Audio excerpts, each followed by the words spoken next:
Hello, class. Week 7 is here, and I just want to give you a brief of what are you going to be basically doing during this week.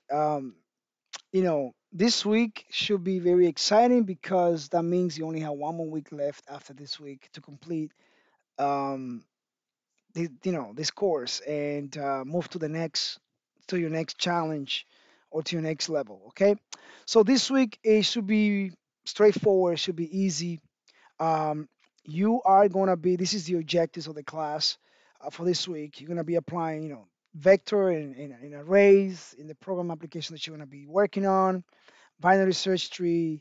You're going to be working on, analyzing the runtime and memory uh, to kind of know which data structure is the most feasible one for the program application you're going to be working on. So after this, you're going to be learning all of that. Okay, but the most important part of this is that you are going to complete your project two.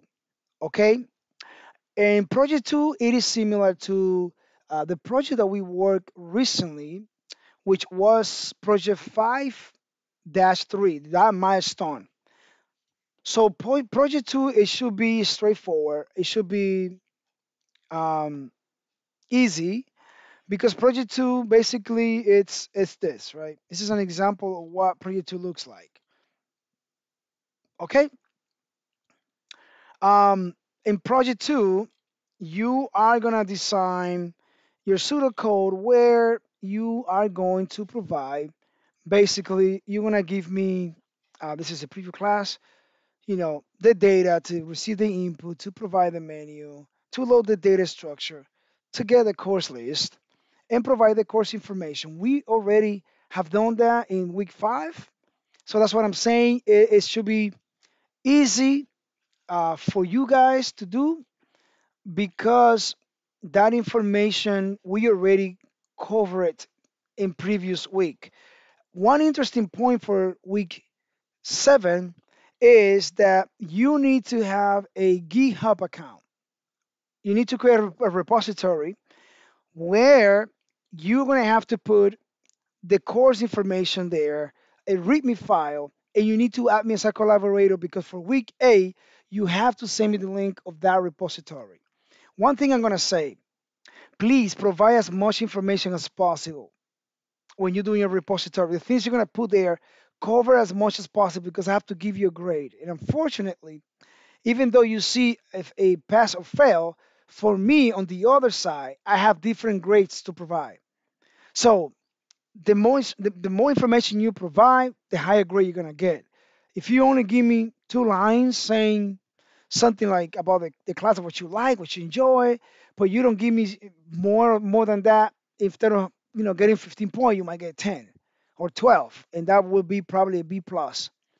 If you provide me more data, then you would definitely get an A.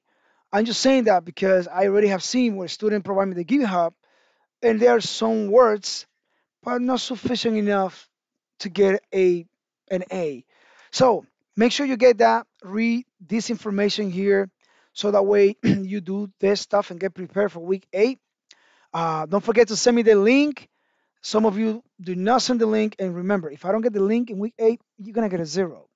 There's nothing I can do, okay? Because I need to be able to get into your repository and provide you a grade based on what you have. You're gonna be getting my GitHub username. Please use my username or use my the school email that I have, ddanandiger at snhu.edu. Use my email if you can find my username. I will be providing you that in a announcement I'm gonna be sharing with all of you. It's been a pleasure. I hope you enjoy the class. I hope you learn and just keep pushing forward. You got one more week to go. Make sure you get your project done and make sure you get your GitHub set up. Send me the link for your repository and provide as much information as possible so that way you can pass the class with a higher grade. Okay? Thank you very much, and I look forward to see your project this coming week. Thank you.